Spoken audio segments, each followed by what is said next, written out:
ঘরে কবে সিধা মোড়া কান্দি যাব রে ওরে আমার পরাণ কান্দে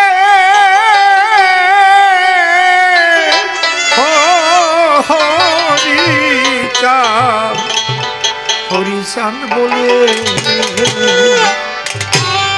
হবে সিধা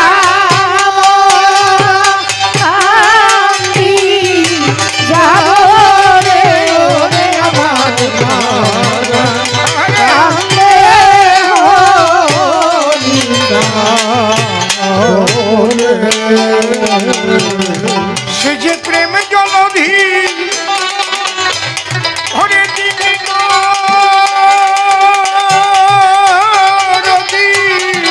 রদি গো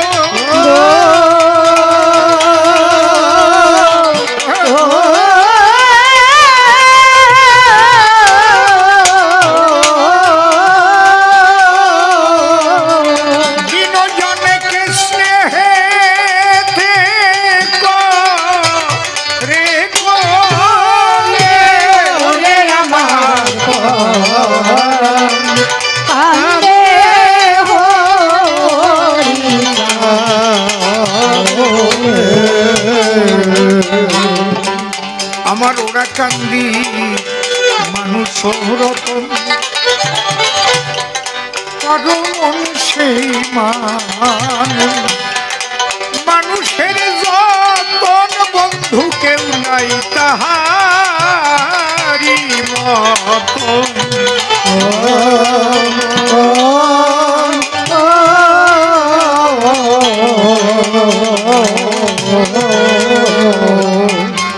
বসে শোনেন ভক্তপ্রাণ ভাবুক কবি প্রেমিক কবি সাধক কবি পাগল বিজয় সরকারের এই গান।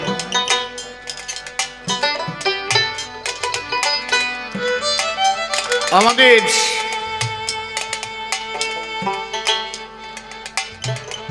পূর্ব কবি যারা সাধনায় অনেক এগোনো ছিলেন, তাদের মধ্যে দিয়ে অনেক অলৌকিকত্বর পাওয়া যায় প্রমাণ। কবি রসরাজ তারক সরকার সেই মহামনীষীর কথা আমি কি বলবো, আর কোনটাই যেন একটু টোন বেশি আছে, এই যে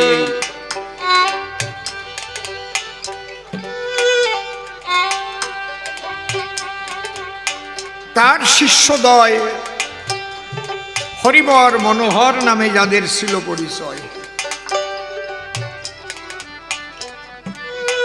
তার পরবর্তীকালে মনোহর সরকার মহাশয় রাঙাকর্তার শিষ্য ছেলে, নাম পাগল বিজয়।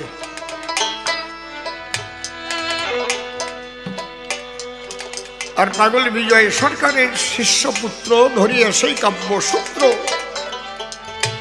অলেস কয়ার হয়ে আমার গুরুদেব প্রয়াত শ্রদ্ধেয় রসিকলাল সরকার দ্বারা। তাহলে যদি বলি সভা তটে, আমি এই কাব্যের হাটে কবি রসরাজ তারক সরকারের পঞ্চম পুরুষ, এটা আমি দিতে পারি পরিচয়।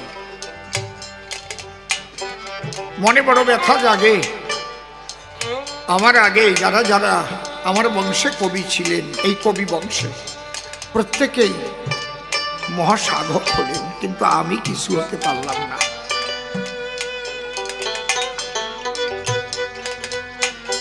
পাগল বিজয় সরকারের একটা জ্যান্ত কথা শুনে যান বিজ্ঞ শ্রোতা। শ্রদ্ধেয় অমূল্য রতন সরকার মহাশয় কবি গান গাইতেন, আপনারা অনেকে শুনেছেন। গান শোনেননি? গান শুনছেন তো? এই লকডাউনে মারা গেছেন। আজ থেকে ৪৫ বছর আগে হবে, তার কম না।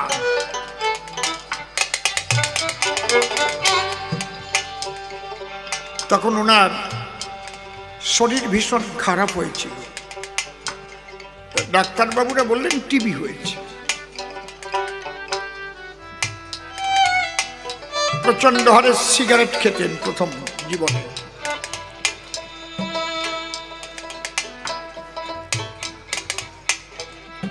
টিবির চিকিৎসা আরম্ভ হলো।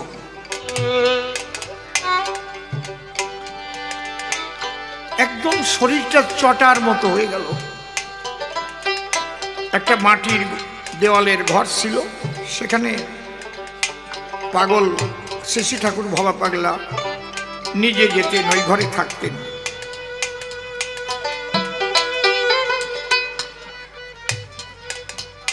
পাগল অনেক বড় লোকের বাড়ি গেলেও কখনো ভালো বিছানায় শুতেন না, ওই নিচে একটা পাটি পেতে থাকতেন। এক ভাগে রান্না খেতেন, যে কোনো একটা ভাগ হলে হয়ে যাবে। একটা তরকারি, একটু আলু সিদ্ধ দাও, যা দাও একটা, ওই আমরা যেমন 14 ভাগে না হলে খাতে পারি না, তা না। খেত তো খুবই কম।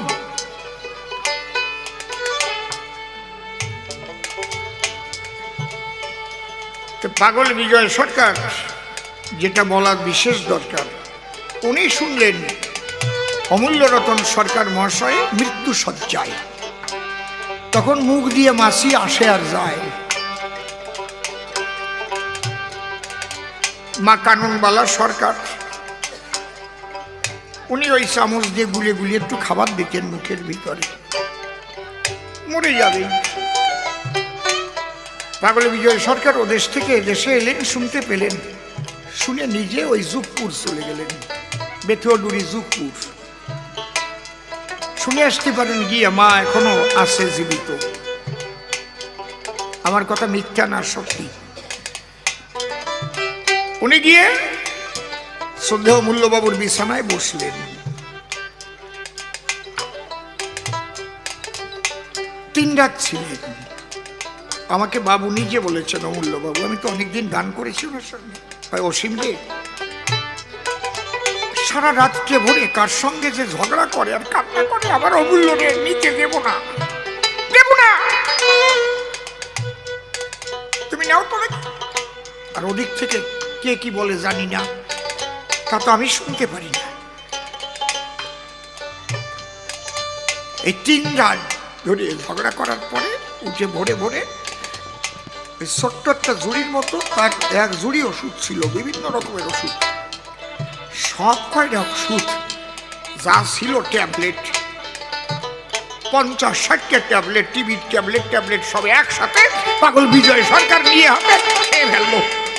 যা উঠলো, এ যাত্রায় করে বাসায় দিয়ে গেলাম। কবে কে অলৌকিক দেখাইছে আমার দরকার নাই। যারা বলে অলৌকিক বলে কিছু নাই, বলে না, কে পারবে? এমনি এমনি পাগল বিজয় সরকার হয়েছিল না।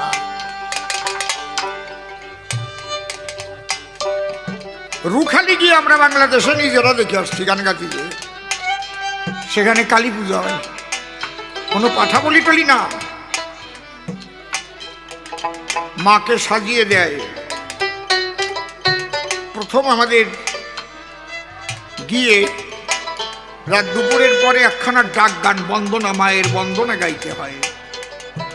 নমামি মা কুণ্ডলিনী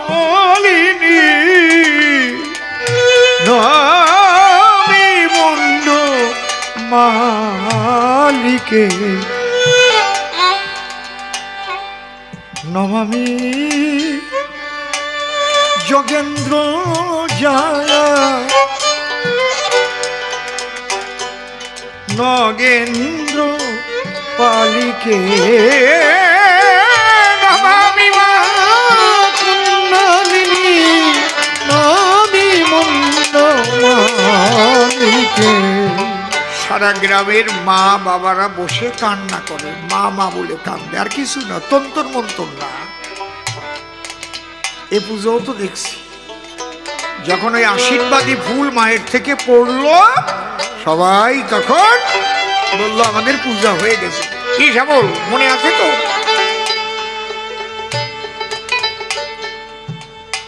সেখানে পাগল বিজয় সরকার সেই মন্দিরের সেই সময়ে পাকা করে দিয়েছে।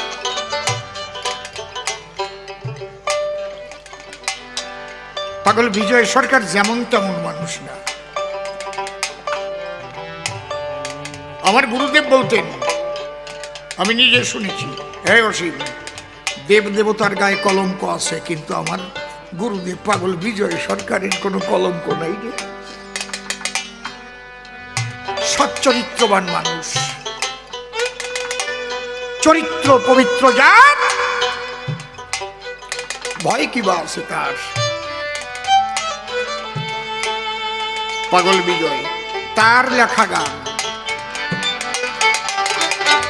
আমি কবিগুরু রবীন্দ্রনাথের লেখার চাইতে একটু দাম কম দেই না পাগল বিজয় সরকারের লেখাকে, বলে গেল।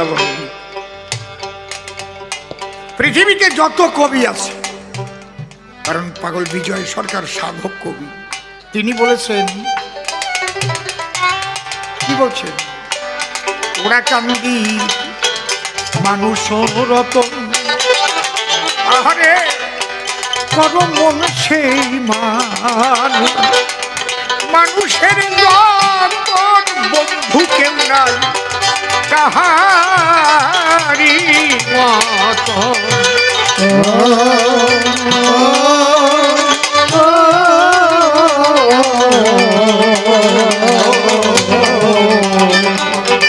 ওরে ওটার যত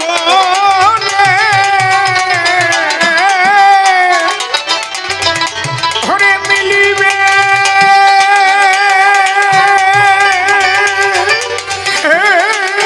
রত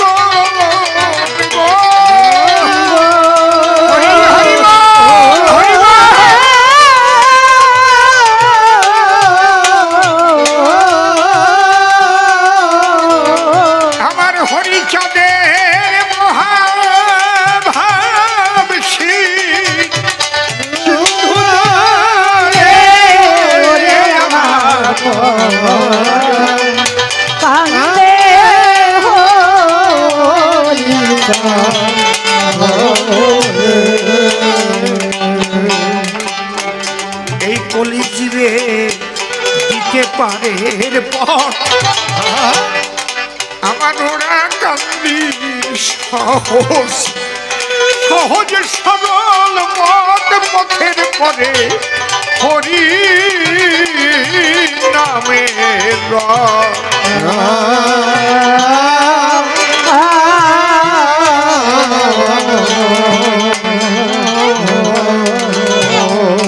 বাবা সদানন্দ, হরি নামে যে কি আনন্দ, একদিন যদি একটু করে দেখতে।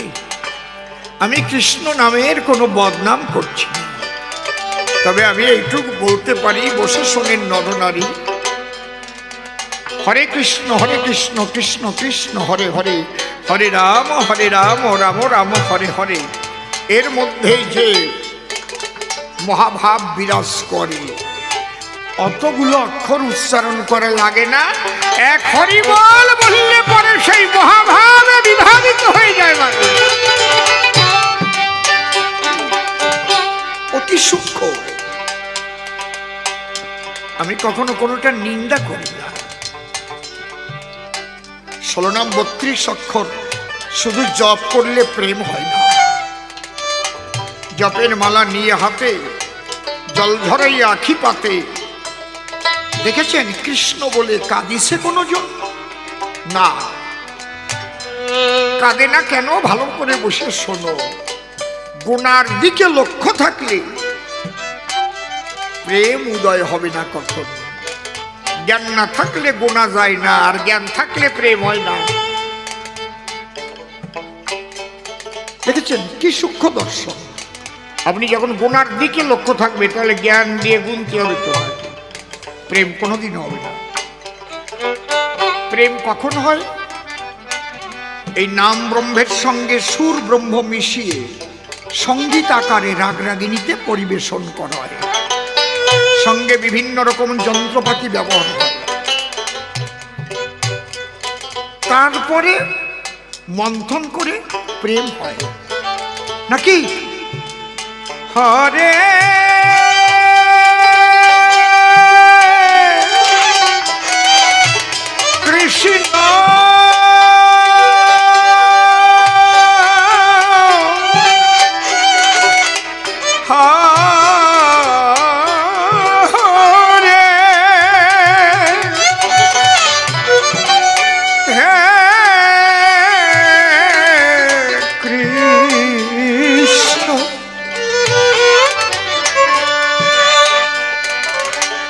কৃষ্ণ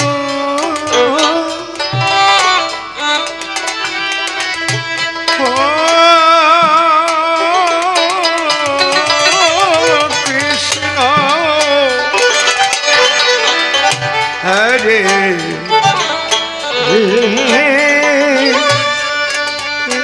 হরে হরে রাম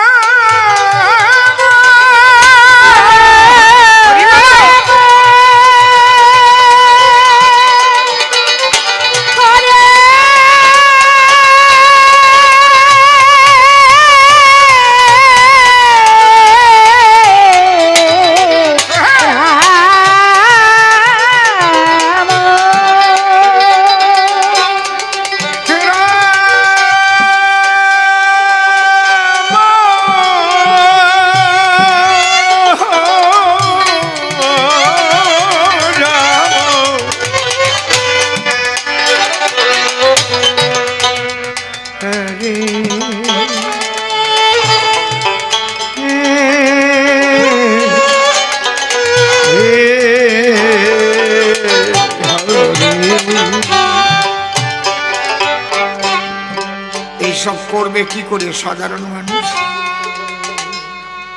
এই জন্য এক হরিনাম দিল, এক বাজনা, কোন বেহালা লাগে না, দোতারা লাগে না, কিচ্ছু লাগে না। সদানন্দ রে শুধু এক জয়রাম কাসর সিনা, একতাল হরি বল জয় হরি বল, হরি বল জয় হরি বল, হরি বল জয় হরি বল, হরি বল জয় হরি বল, জয় হরি বল। গেছো এখনো কোনো মতুয়া সম্মেলনে বারুণীতে? তোমার ওই নাম কীর্তনে তাল কেটে গেলে আর প্রেম হবে না, সুর বেসুর হয়ে গেলে প্রেম হবে না। হবে কিন্তু বেতালেও প্রেম হয়, রাগ রাগিনী লাগে না, বেহালা লাগে না, দোতারা লাগে না, বাঁশি লাগে না, এক তাল, তাও বেতালে হয়। এক এক দল ঢুকতেছে, এক এক তালে বাজাচ্ছে। কোন দল আগে ঢুকে গেলে ঝুমুর দেশে হরি বল জয় হরি বল, হরি বল জয়, আর এক দল কেবল ঢুকতেছে হরি বল জয় হরি, সব এক জায়গা হয়েছে। ওরে বেতালের বেতাল, তার মধ্যে দিয়ে ভাব সমাধি হয়ে যাচ্ছে, কে যে আকুল হয়ে যাচ্ছে। এই পৃথিবী সৃষ্টি হওয়ার পরে এমন প্রেম আর কেউ দেখে নাই কোথাও রে।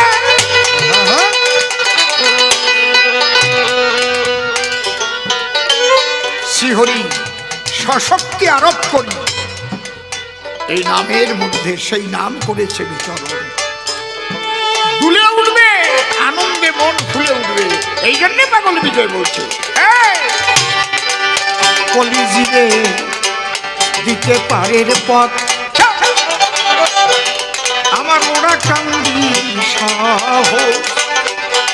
সহজ সরল মন পথের পরে এক হরি নামে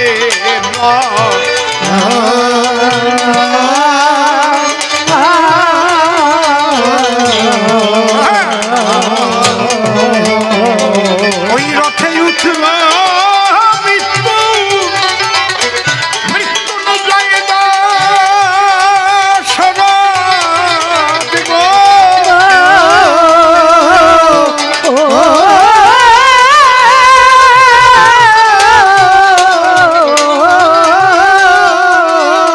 ওরে আমার গোলক তারক মহানন্দ এককালে ওরে আমার কান্দে কান্দে হরি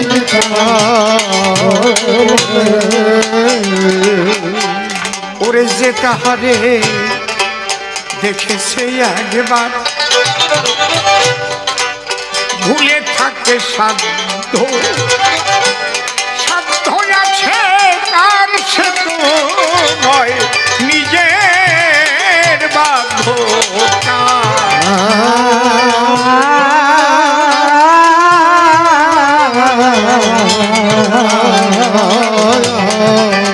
দিয়ে হরি চাঁদে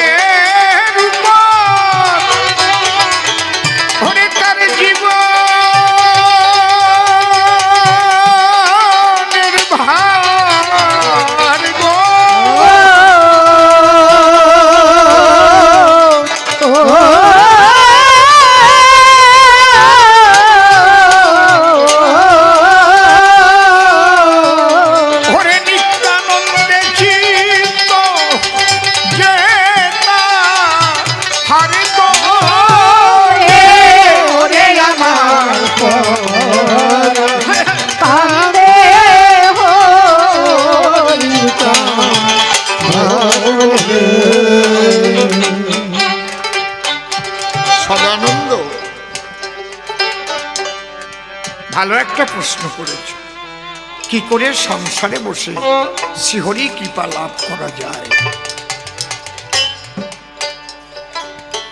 বলেছ বৈষ্ণব মতুয়া একে অপরকে হিংসা করে কিসের দায়। দেখো, প্রকৃত যে তত্ত্বজ্ঞ হবে, প্রকৃত যে ভজন পথে থাকবে, সে হিংসা করবে না।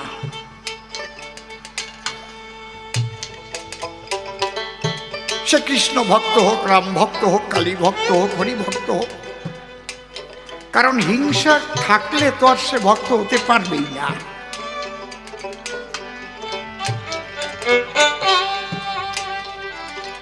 হিংসা থাকলে কোনোদিন ভক্ত হয়? ভক্তি প্রেমের বন্যায় হিংসা বিদ্বেষ ধুয়ে মুছে চলে যায়। এই যে মতুয়া শব্দটা, মতুয়া শব্দটা কিন্তু একটা গালাগালি।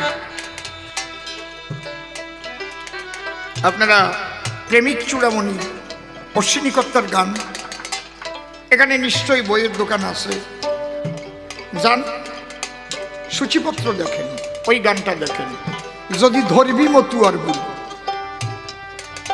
সূচিতেই পেয়ে যাবেন, এখনই বইয়ের দোকান আছে, ওখানে লেখা আছে দেখেন, মতুয়া নামে ধরা ধামে দিত আগে গালাগালি, এখন মতুয়া হয় জগৎ পূজ্য মাধুর্য প্রেমের পাত্র প্রাণ পুতুল। কারা গালাগালি দিত? মতুয়া শব্দের মূল শব্দ হচ্ছে মাতোয়ারা। হরি নামে যারা হতো মাতোয়ারা, এই মাতোয়ারা, মাতাম, মাতোয়ারা থেকে মাতাম দেওয়া, মাতাম দিয়ে মাতোয়ারা হতো।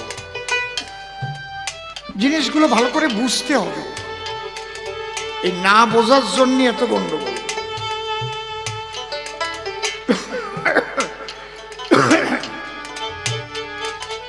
তাহলে মূল শব্দ মাতোয়ারা, অপভ্রংশে মাতোয়া, তারপরে একদম আঞ্চলিক শব্দ মতুয়া। আবার কেউ কেউ মতুয়, মতুয়, আবার বরিশালে বলতো মৈক্য, হালার পহালা মৈক্যর দল, মতুয়াও কয় না, কয় মৈক্যর দল। আমাকে বাড়ির পাশ দিয়ে মৈক্যর দলটা যায়। ঠিক বলছি না বেঠিক বলছি? বরিশালে লোক এই জায়গা আছে কেউ? তারা কয় মৈক্যর দল। আবার কেউ কয় হট্টি বলার পার্টি, কয় না? মূল কথা হচ্ছে মেতে যাওয়া। যে আল্লাহ নামে মেতে যায় সে আল্লাহ নামের মতুয়া, যে কৃষ্ণ নামে মেতে যায় সে কৃষ্ণ নামের মতুয়া, যে কালী নামে মেতে যায় সে কালী নামের মতুয়া, যে রাম নামে মেতে যায় সে রাম নামের মতুয়া। এই মতুয়াটা তো গালাগালি দিত, একেবারে গোপালগঞ্জে ভাষা। মতুয়ার দল, লাজ নাই লজ্জা নাই, মাইয়ে মানুষ পুরুষ মানুষ, হরিব হরিব, কাপড় চোপড় খুলিয়ে যায়, মতুয়ার দল হয়েছে। এই গালাগালি এইভাবে দিত।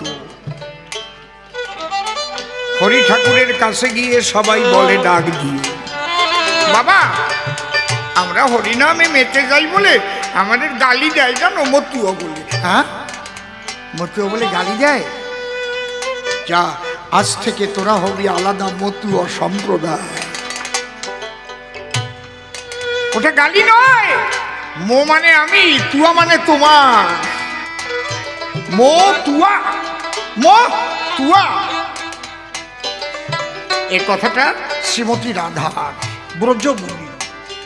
ওরা দেয় গালাগালি হয়ে গেল ব্রজবুলি। মতুয়া দেখেছি।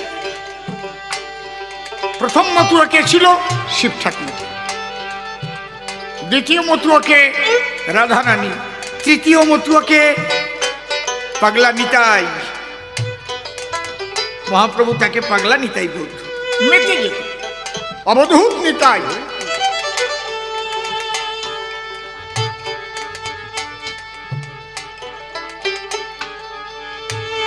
আজকে একটা কথা বলবো আমি।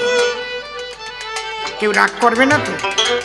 ছোট যে যা ভজন করো, যতদিন মতুও হতি না পারবা প্রকৃত, তার ইষ্ট দর্শন পাবা না, পাবা না, পাবা না। যাও ভিডিও করে নিয়ে ছড়াই দাও গিয়ে, ভাইরাল হবে না। এইটা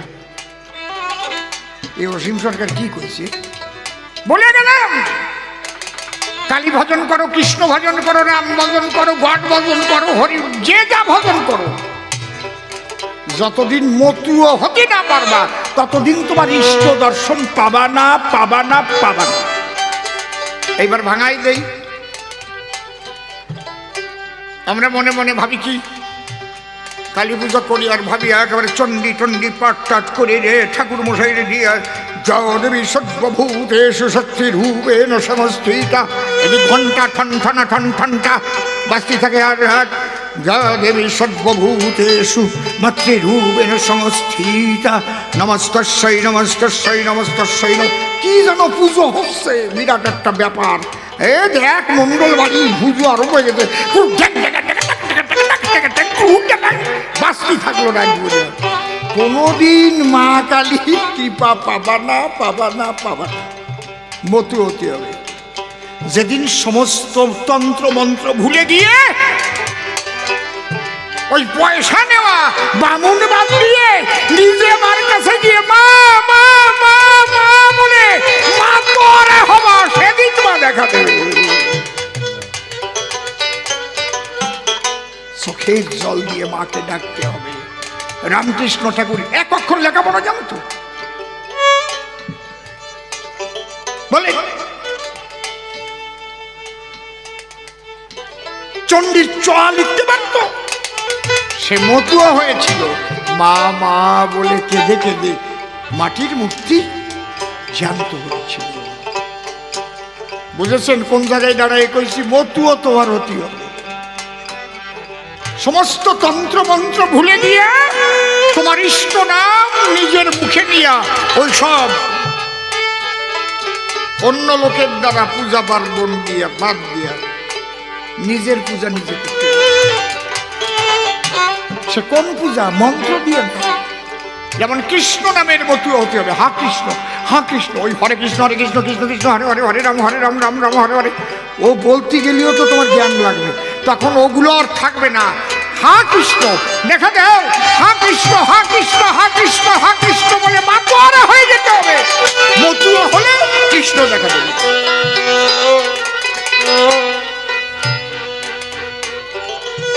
দেখেন আমার এই পরের আলোচনাটুক আবার বাদ দিয়ে ওইটুক কাটিয়ে ভাইরাল করবেন, এডিটিং করবেন, যাতে অন্য অন্য সম্প্রদায়ের কাছে আমি খারাপ হই। আছে তো একদল আছে এই করে, তাকে ভিউয়ার্স বাড়ে আর টাকা ঢোকে। আগে পরের সব আলোচনা দিয়ে যদি একটা আলোচনাকে মধুর করে ছাড়ে তাই তো ভালো। বুঝতে পারছেন কি বলছি? মতুয়া তোমার হতে হবে। ওই গুনে গুনে কোটি কোটি কোটি কোটি কোটি কোটি কোটি কোটি কোটি কোটি কোটি কোটি কোটি কোটি কোটি কোটি জনম নাম জপলেও পাবা না। চণ্ডী পাঠ করে কোটি কোটি জনম কালী পুজো করলেও কালী কথা কবে না। যেদিন মতুয়া হবা মা মা বলে সে জায়গার তৃতীয় ব্যক্তির দরকার হবে না। তুমি যে জন পারে তারে ডাকিতে, সে কি পারে ঘরে থাকিতে, জলে ঝরে তার ডুবালাখিতে।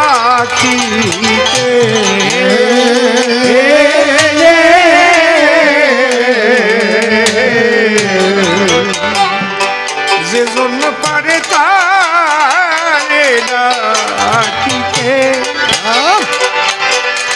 সে কি পারে ঘরে থাকিতে, জলে ঝরে তার ডুবালাখিতে।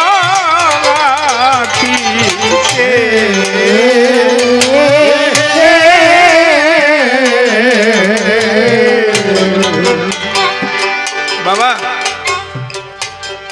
তাহলে আপনারা বলবেন আমরা যে ব্রাহ্মণ টাহ্মণ নিয়ে পুজো করি, করেন কি? ও একটা বহিরঙ্গীয় বাপ। আপনি মনে একটু শান্তি পাচ্ছেন, দক্ষিণের টাকাটা একটু কম দিয়ে দেখেন টিকটিটা কেমন খাড়া হয়ে যায়, ঠিক পাবেন তখন যে আপনার হিট করতে আইছে না গড হিট করতে আইছে, সেই সময় ঠিক পাবেন। ও মনে কবে একটা জোনের দাম কত বোঝো না, মোটে 101 টাকা দক্ষিণা দিচ্ছ, ওই সময় ঠিক পাওয়া যায়, বুঝেছেন?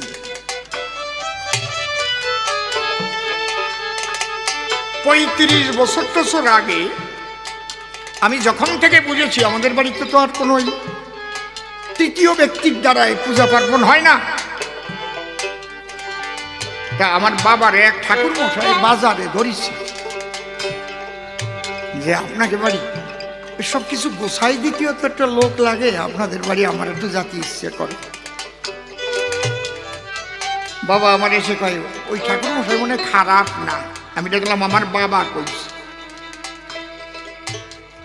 ব্রহ্মাণ্ড একদিক বাবা একদিক। বাবা তোমার যদি ভালো হয় তাহলে করো। 2 বছরে সে করেছে, এর বাড়ি ভালো বাবা, সে আমারে প্রণাম করেছে। এইবার 3 বছরের বার বুঝলি সেমন একটা ছোট ছেলে নিয়ে আইছে সাথে। ছেলেটা বসে আছে, হঠাৎ আমার মায়ের পাওটা ওর গায়ে লেগে গেছে।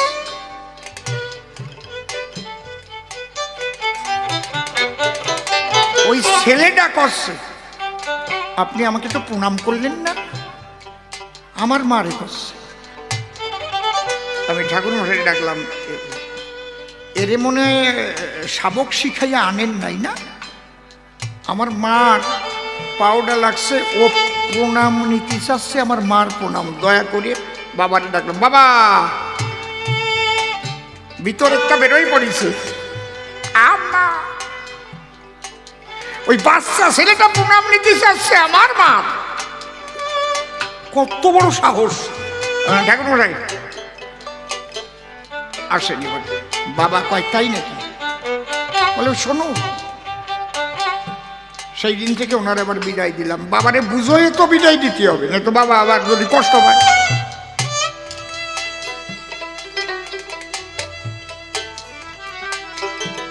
আমার মেয়ে বিয়ে দিয়েছি, তৃতীয় ব্যক্তি আনি নাই।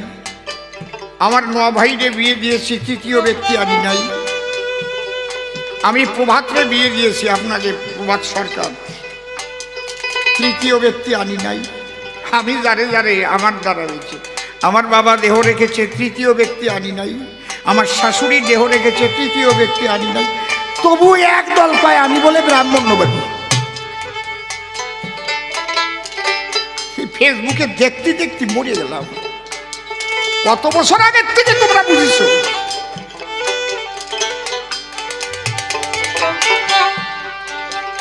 আমি খাঁটি খাঁটি কথা করি, কারণ তুমি যদি নাস্তিক হও তাহলে তোমার সাথে আমার বেরবে না। আমি নাস্তিক না।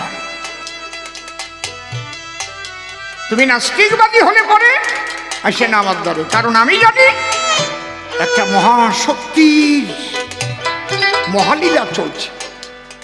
সেই শক্তি সর্বশক্তিমান, সেই শক্তি সাকারে আকারে সর্বাধারে সর্বাকারে থাকতে পারে। আমি ভবা পাগলাকে জিজ্ঞেস করেছিলাম, ও পাগল পূর্ণ ব্রহ্ম কয় কেন? পূর্ণ ব্রহ্ম হরিচাঁদ, পূর্ণ ব্রহ্ম রামচন্দ্র। পূর্ণ হলে তো তার একটা পরিসমাপ্তি থাকে। পূর্ণ এক গ্লাস জল, পূর্ণ এক পেট ভাত নাকি? আমারে কয় শালা তো শালা কইয়ে উঠছে। কয় ওর পরে মানুষ ভাষা পায় না, তার পূর্ণ হয় না। এখন যদি এইসব কথা আমি কই, পাগল কয় এ শালা সেই শক্তির পূর্ণ অপূর্ণ আছে না? বল, অনন্তকাল ধরে যদি একটা রকেট চলতে থাকে, এই মহাশূন্যের শেষ আছে? আলোকের গতিতে যদি চলতে থাকে, সেকেন্ডে 1,86,000 মাইল বেগে, যদি গ্রহ নক্ষত্র কিচ্ছু সামনে না বাঁধে, চলতেই থাকবে, চলতেই থাকবে, চলতেই থাকবে। তুমি কোন জায়গার কোন বার্তা? কিনা পূর্ণ ব্রহ্ম, কিনা ঈশ্বর? আমরা কই তাই, ওর পরের ভাষা নাই। আমি বললাম পাগল খেপিয়ে গেছে আমার উপর, কয় শালা তোর জল পিপাসা লাগছে, চল চল তোর এবার সাগরে নিয়ে চুবাবো, 2 ঘন্টা চুবনি দিয়ে রাখবো, জল খাওয়াবো, বাঁচবি নি আর। আমি বললাম না, কয় বেশি অনন্ত অনন্ত করিস না, 1 গ্লাস জল পালি তোর পিপাসা পিঠে যাচ্ছে, তোর যারে ভালো লাগে তারে তুই ভক্তি কর। এই জায়গায় দাঁড়ায় তার কথাই বলছে যে যাকে ভক্তি করে সে তার ঈশ্বর, ভক্তি যুগে সে তার স্বয়ং অবতার। এই জন্যই সে আমার পূর্ণ ব্রহ্ম। এমনি পূর্ণ ব্রহ্ম শব্দই হয় না, ব্রহ্ম আবার পূর্ণ হয় নাকি? অনন্ত পূর্ণ চলিয়া গেলেও যাহা সেই পূর্ণই নয়। ভাবো নাকি আমি বুঝি না? কই নিয়ে চুপ করে থাকি।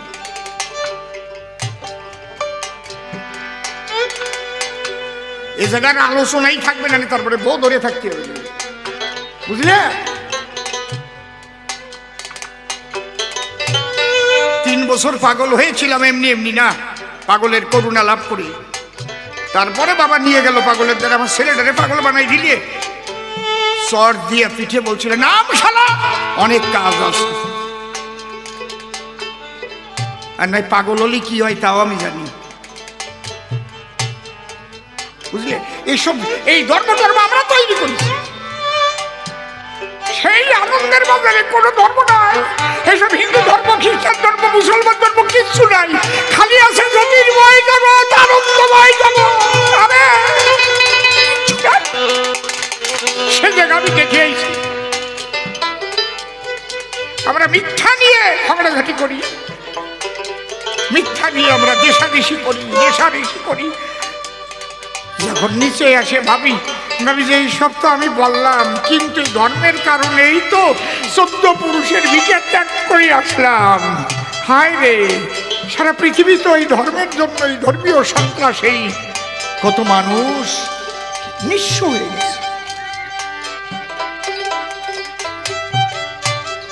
যদি সবাই বসত তাহলে তো জগৎ আনন্দময় হয়ে যেত, একে অপরকে ভালোবাসত, শুধু ভালোবাসত।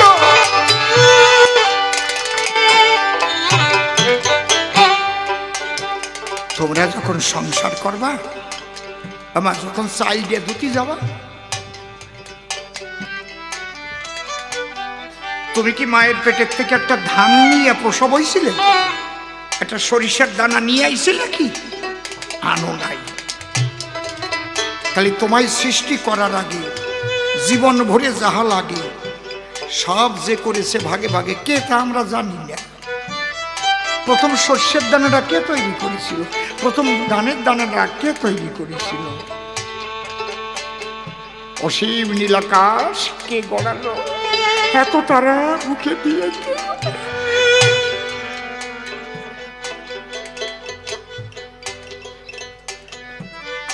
আমরা কিচ্ছু জানি না। এই জন্য রবীন্দ্রনাথ লিখেছেন, তোমার এই আনন্দ যজ্ঞে আমার নিমন্ত্রণ। এই যজ্ঞে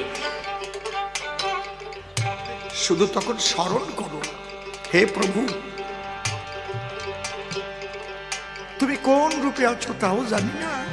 আর তুমি যদি ভাবো, হরিচাঁদকে ভাবো, ভাবো হে দয়াল, তুমি আমার জন্য এই খাদ্য তৈরি করে রেখেছিলে। যে জলটা দিয়ে আজকে চাল ধুচ্ছি, এই জলটাও তোমার সৃষ্টি। যে আগুন জ্বালাইয়ে ভাতটা রান্না করবো, তাও সেই আগুন তোমার সৃষ্টি। আগুনের মধ্যে দাহিকার শক্তিও তুমি। যাদের জন্য এই সেবার আয়োজন হবে, প্রত্যেকের ভিতরেও তুমি পরমাত্মা রূপে বিরাজ করছো। আমার মধ্যেও তুমি প্রভু, আমার দ্বারা আজ এমন প্রসাদ তৈরি করো যাতে এই মানুষ রূপী ভগবানের সেবা হয়। হরি বল। হে প্রভু, সবার মধ্যে তুমি আছো, এই ভাব, অন্য কিছু না। তাকে বলে ভাবগ্রাহী জনার্দন। এই নামগুলো আমরা দিছি, প্রত্যেকটা নাম অ্যাডজেক্টিভ, গুণবাচক। এই নামগুলো আমাদের দেওয়া। ব্রহ্ম আমরা দিছি নাম, কৃষ্ণ, হরি সবই আমরাই দিয়েছি। সবসময় তাকে স্মরণে মননে রাখো, আর উদ্দীপনা নিয়ে কর্তব্য কর্ম করো। সন্তানের প্রতি মাতা পিতার কি কর্তব্য, মাতা পিতার প্রতি সন্তানের কি কর্তব্য, গুরুজনদের প্রতি কি কর্তব্য, সংসারে আনুষঙ্গিক যারা আছে তাদের প্রতি কি কর্তব্য, যে পাড়ায় বসবাস করো, যে গ্রামে বসবাস করো, যারা তোমার প্রতিবেশী তাদের প্রতি কর্তব্য রক্ষা করো। এত সোজা না করো। ক্যালকাটা ইউনিভার্সিটির প্রাক্তন পরীক্ষা নিয়ামক গোপাল বন্দ্যোপাধ্যায় পাগলকে দেখতে গেছে, বাবা পাগলা যে বলছে তুমি একখান গান লিখেছ, এখনো সেই বৃন্দাবনে বাঁশি বাজে রে। তা আমি তো 6 বার বৃন্দাবনে গেছি, বাঁশি টাশি তো বাজে না। বাবা তুমি কোথায় থাকো বাবা? বলে বাগবাজারে। তোমাদের বাড়ির পাশে গরিব মানুষ আছে বাবা? হ্যাঁ আছে, বস্তি আছে। তুমি কি করো বাবা? আমি ক্যালকাটা ইউনিভার্সিটিতে, আমি পরীক্ষা নিয়ামক। ও বাবা, যখন ভীষণ রোদ হয়, খরা হয়, কিংবা প্রচণ্ড বৃষ্টি হয়, ওই লোকগুলোর কাজ থাকে না, তখন ওদের বাচ্চা কাচ্চা খাবার জন্য কান্দে। তুমি একদিনও তাদের কাছে গেছো? ওই বলে না না, ওই কান্না শোনার আমার টাইম আছে নাকি? তাই তোমার কানে কৃষ্ণের বাঁশি কোনোদিন পৌঁছাবে না। নে তুমি যাও, আগে গরিব মানুষের চোখের জল মুছাও, নিরন্নের মুখে অন্ন দাও, যার বস্ত্র নাই তাকে বস্ত্র দাও, সেবা করো। এদের সেবা করলে কৃষ্ণের বাঁশি তোমার কানের ধারে বাজিয়ে উঠবে। দেখো, এর নাম বাবা পাগলা। উনি পাগলের শিষ্য হয়ে গেলেন, যে এমন কথা জীবনে আমাকে কেউ বলে না। বুঝতে পারছেন? এই সংসার হবে সুন্দর। সংসার কি মূল্যবান!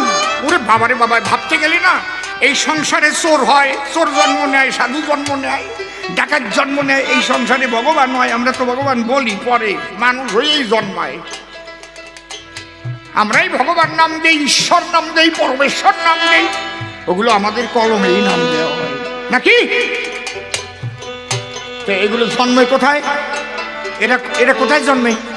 কথা কও। সংসারে। তাহলে একটা নারী পুরুষের কতটা পবিত্রতা রক্ষা করলে এই ধরনের সন্তান হয়।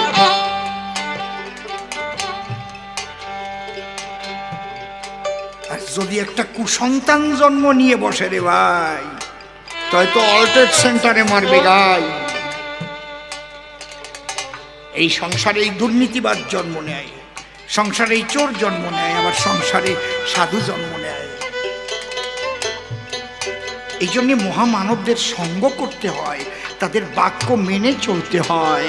তাকে বলে ধরা। যে জন্য পারে তারে ডাকিতে, সে কি পারে ঘরে থাকিতে, জল ধরে তার যুবা রাখিতে।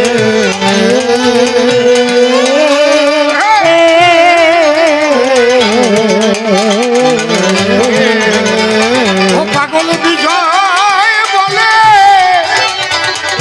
দিনে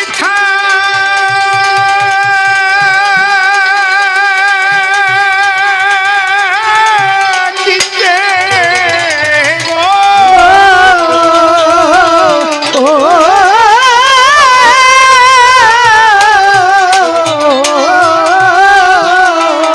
ঘরে সকালে সকাল চলো যাই সকলে।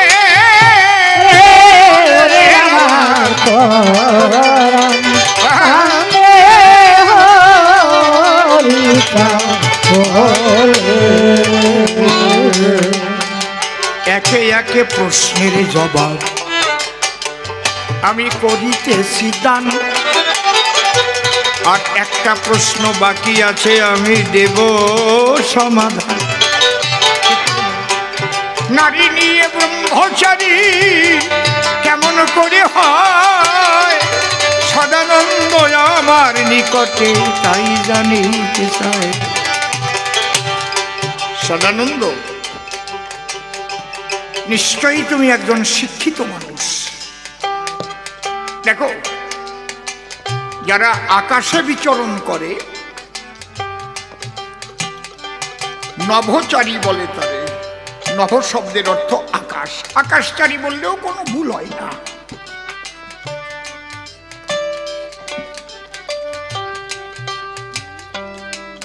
এই ব্রহ্মচারী যে বিয়ে করে নাই সেই যে ব্রহ্মচারী হবে এইরকম কোনো কথা কোনো শাস্ত্রে লেখা নাই। সংসারে বসেও ব্রহ্মচারী হতে পারে, আবার সন্ন্যাসী হয়েও ব্রহ্মচারী না হতে পারে। বাড়ি একটা কলের কথা, যদি আমার জামার সামনে ভিজিয়ে থাকতেন তাহলে কি ভাবতেন? আমি জল খাতি যেয়ে পড়ে গেছে তাই ভিজে গেছে। যদি পোড়া দেখতেন তাহলে ভাবতেন লোকটা মনে হয় সিগারেট খায়, আগুন পড়েছে মনে হয়। তার মানে আগুন সম্পর্কে আপনারা সবাই ওয়াকিবহাল। জলে যে সিদ্ধ করে আর আগুনের দাহিকা শক্তি পোড়াতে পারে এটা আপনারা জানেন, না জানলে কিন্তু বলতে পারতেন না। কি কইছি? কোনো পুকুরে যাই এখন আমি ডুবই সাঁতরাই আসলি আপনারা বলবেন এ কাঁপতিছে কোন জায়গাতে, দেখ এই শীতের সময় নাইয়ে আইছে। তার মানে আমি জলে বিচরণ করে এসেছি। তাহলে ব্রহ্মে যে বিচরণ করে ব্রহ্মচারী বলে তারে বুঝবো কি করে? তাহলে ব্রহ্মের স্বরূপ কি? আমরা তো আগুন চিনি, জল চিনি, বাতাস কেমন জানি, ঠান্ডা গরম ছোঁয়া লাগে গায়ে। ব্রহ্মের স্বরূপই হচ্ছে আনন্দময়। আনন্দময় ব্রহ্ম, আনন্দ ধেমানি খল্লিমানি ভূতানি। তাহলে ব্রহ্ম হচ্ছে আনন্দময়। তাহলে যে লোকটা সদানন্দে রয় সেই ব্রহ্মচারী হয়। হরি বলো, হরি বলো। সে তো আনন্দ ধরে রেখেছে। এবার সংসারী ব্রহ্মচারী কারে বলে? সৃষ্টিকে রক্ষা করো, যেও না বেভিচারে, পিতৃধনকে ধরে রেখো ঋতু রক্ষা করে। এই জায়গাটা কৌশলটা জানতে হয় ধরার ধারে। আমি বারবার একটা কথা বলছি, এই জায়গাটা একটু কৌশল আছে। কারণ আপনার রোগ হলে আপনি ডাক্তারের কাছে যাবেন না, বাড়ি বসে কাতরাবেন, তাতে হবে না। কাম এমন জিনিস, কত জ্ঞানী মানুষকে করে ফেলে ভিনিস। আমরা একটা সাইকেল চালাই, তাতে ব্রেক লাগাই না, ব্রেক আছে না? আমি গাড়ি নিয়ে আসছি, ব্রেক আছে না? ব্রেক ফেল হলে কি হবে? ঠিক পিতৃধন রাখার কৌশল গুরুদেব শিখায়। বিপদ দেখে ব্রেক কষে দাঁড়াইতে হয়। তাই ধরার ঘরে থেকো তুমি, তোমারে করি মানা, অকারণে যেন তুমি বারে বারে মরিও না। তোমার সন্তান হোক একটা, দুটো, তিনটে, চারটে, পাঁচটা, ছয়টা, সাতটা, আটটা। রবীন্দ্রনাথ তো 14 নম্বরের, ঠিক 14 নম্বরের সন্তান। ওনার বাবা যদি 3টের পরে আর না নিত তাই রবীন্দ্রনাথ তো রতই না। সন্তান হলে ব্রহ্মচর্য নষ্ট হয় না। আমার গুরুচাঁদ একদিন সকালবেলা উঠে বলতেছে, আরে আমার হারাই গেছে রে, সর্বনাশ হয়ে গেছে। কি কয়? কেমন আশা করে হারাই গেছে? কি তা কয়?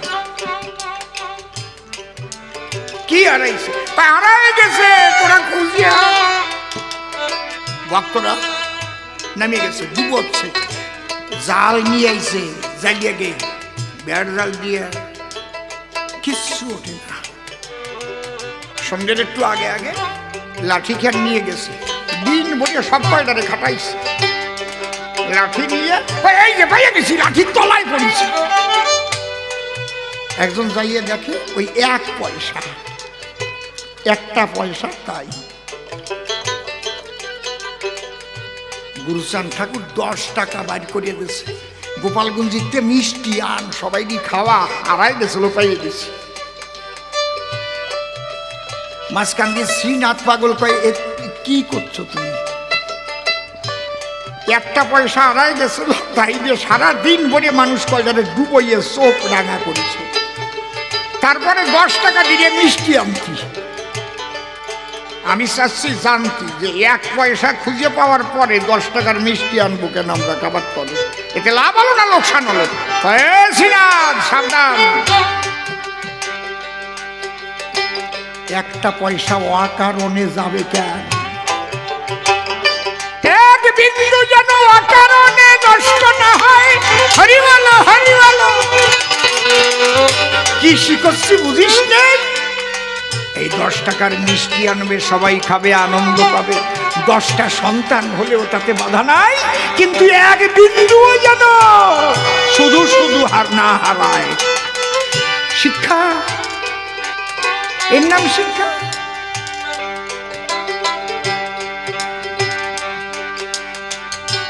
বুঝতে পারছেন কি কইছি?